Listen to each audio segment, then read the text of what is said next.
Bonjour tout le monde, bienvenue pour une nouvelle vidéo. Aujourd'hui, on va s'intéresser sur les prochaines sorties catégorie jeux vidéo pour l'année 2016. Cette vidéo va être faite complètement à l'arrache, j'ai pas pris de notes, je vais juste prendre ma tablette, aller sur un site internet et regarder les prochaines sorties et vous dire si ces jeux vont m'intéresser ou pas, puis est-ce que je vais les acheter Day One ou pas. Les jeux, j'essaie de les acheter quand ils baissent de prix, mais à des moments, je me laisse tenter comme l'année dernière avec Fallout 4 ou Guitar Hero Live ou Rock Band 4. J'aurais pu attendre un petit peu pour les jeux musicaux puisqu'ils ont bien baissé depuis. Si on regarde les prochaines sorties 2016 dans les jeux vidéo, bon je vais aller sur Micromania. Vous avez d'autres sites pour les référencements des prochaines sorties, il y a Gamecult ou jv.com, vous en avez plein de toute façon. Et bien on peut voir que le 21 janvier 2016 va sortir Zombie, qui est en réalité Zombie sur la Wii U, mais pour la console PS4 ainsi que sur la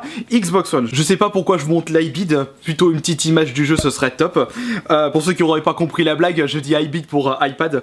Le Zombie, je l'ai terminé sur la Wii U, un excellent jeu pour la Wii U, mais cependant, je sais pas trop à quoi m'attendre pour cette version PS4 et Xbox One, puisque ce qui faisait la force sur Zombie U, c'était quand même la manette pad. Puisque là on aura juste une manette standard. Vous savez, sur Zombie U, sur la Wii U, et bien vous avez accès à l'inventaire directement sur la manette Wii U, voire la carte du jeu, et vous avez carrément deux écrans dans le jeu et il fallait bien gérer, puisque quand vous allez dans les options du jeu, la carte plus l'inventaire, vous faites pas pause dans le jeu, donc il fallait vraiment vérifier s'il n'y avait pas un ennemi aux alentours, puisque vous pouvez vous faire croquer en un instant. Bon, après c'est vrai que le jeu il avait quand même de sérieux défauts, mais il était quand même assez de bonne qualité pour la Wii U, et puis il sera proposé seulement à 20 €. Donc moi je pense que je vais me laisser tenter Day One pour Zombie. Cocktail Molotov.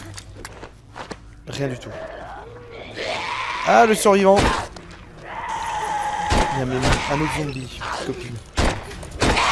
Sam le pompier, non c'est quoi cette merde sur 3DS. Resident Evil Origin Collection, qui si je me trompe pas est en fait la compilation de Resident Evil 1 et Resident Evil 0, si on peut bien regarder l'image de la jaquette du jeu, qui sont en fait pour le Resident Evil 1, le Rebirth de la version PS1 qui était sorti en 80, je sais même pas l'année, je dirais 97, 98, j'ai pas envie de dire de bêtises, je dirais 97.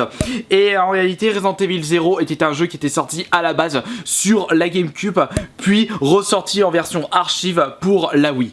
Et ça me fera grand plaisir de pouvoir rejouer à ce titre vraiment d'excellente qualité. C'est vrai que je regarde pas beaucoup les gameplays de jeux pour éviter trop de me spoiler, ou plutôt de me spoiler. Pokémon, non, de toute façon je m'étais arrêté au Pokémon version rouge sur la Game Boy. Sébastien Loeb, Rayleigh Evo, oh non, je suis pas du tout de ce genre de jeu de course. American Truck Simulator, non, pas du tout, ça c'est pas du tout pour moi. XCOM 2, j'ai le 1, je l'ai même pas joué, donc ça va pas me tenter. Daylight aussi il m'intéresse. Là je vois qu'il va y avoir l'édition The Following Unanswered. C'est peut-être l'édition ultime du jeu avec toutes les DLC, peut-être.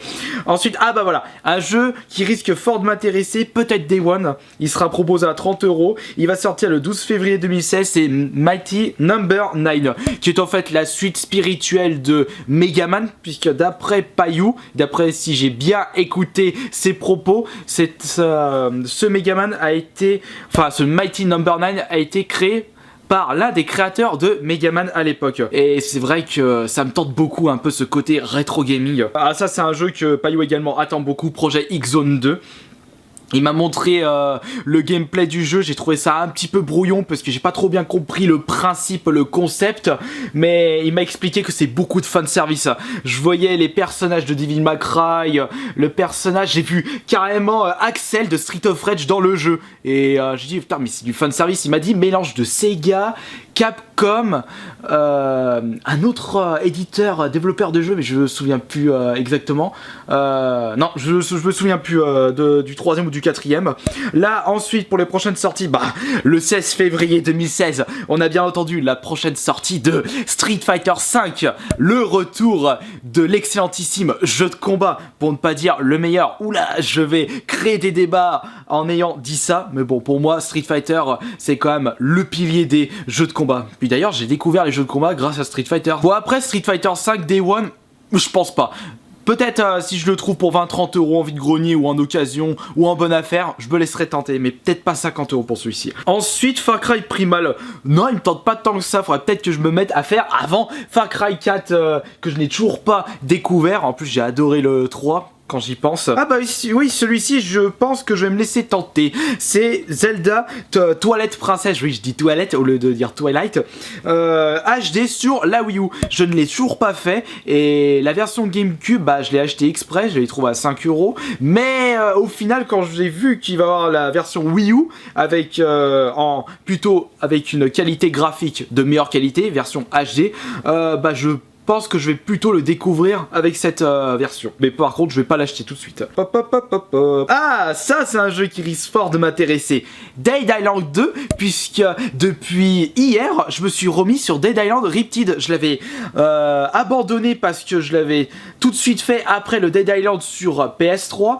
Et puis, comme le gameplay se rapprochait beaucoup, limite similaire, eh bien, j'avais l'impression de jouer au même jeu. Mais comme ça faisait depuis un bon moment que j'avais pu jouer à Dead Island, eh bien je prends plaisir à rejouer à ce Dead Island Riptide. Nous continuons avec... Oh, il va sortir celui-là. Putain, j'ai même pas su. Mafia 3. Franchement, j'ai adoré faire Mafia 2 sur la 3.6 à l'époque. De toute façon, j'ai toujours aimé les jeux de gangsters. J'ai adoré faire le Parrain 1, surtout le Parrain 2, je l'ai platiné et 1000G sur la 3.6 et platiné sur la PS3. Celui-ci, si vous cherchez vraiment un GTA-like qui sort de l'ordinaire, bourré d'humour, prenez le Parrain 2. Dirt Rally, non ça m'intéresse pas. Dark Souls 3, je veux faire Dark Souls 2 avant et pourquoi pas le 1. Uncharted 4, non, déjà le 1, le 2 et le 3 dans la compilation, dans le Night and Drake collection sur la PS4, j'essaierai de le trouver pas cher. Je pense qu'il va avoir une petite promo quand le 4 va sortir, certainement. Ah, Mirror Edge, oui, ça je veux. Le 26 mai 2016, j'ai oublié de vous dire la date de sortie du Mafia 3. Merde, c'était l'autre page, bon c'est pas grave. De toute façon, vous faites une recherche sur Google, vous le trouverez. Vous tapez date de sortie du jeu. Pour Mirror Edge Cataclysme, non, Catalyst, excusez-moi du terme. Eh bien franchement, si vous n'avez pas eu encore l'occasion de faire un Mirror Edge, enfin de toute façon il y en a qu'un seul qui est sorti, le sur 3.6 et sur PS3, franchement allez-y, vous en aurez le vertige. On fonce. Il y a l'hélico qui est en train de me canarder. Ouh là là là là, ouh là là là là. Pour le risque. Et ensuite World of Warcraft, non ça me dit de toute façon World of Warcraft j'ai jamais joué et ça m'a jamais tenté. Voilà, bah c'est terminé pour les prochaines sorties pour l'instant, confirmées avec les dates 2016. Après, il se peut que ça va encore changer. Maintenant, vous me direz dans les commentaires quels sont les jeux que vous attendez le plus pour cette année 2016. Voilà, merci beaucoup d'avoir visionné cette vidéo. À la prochaine.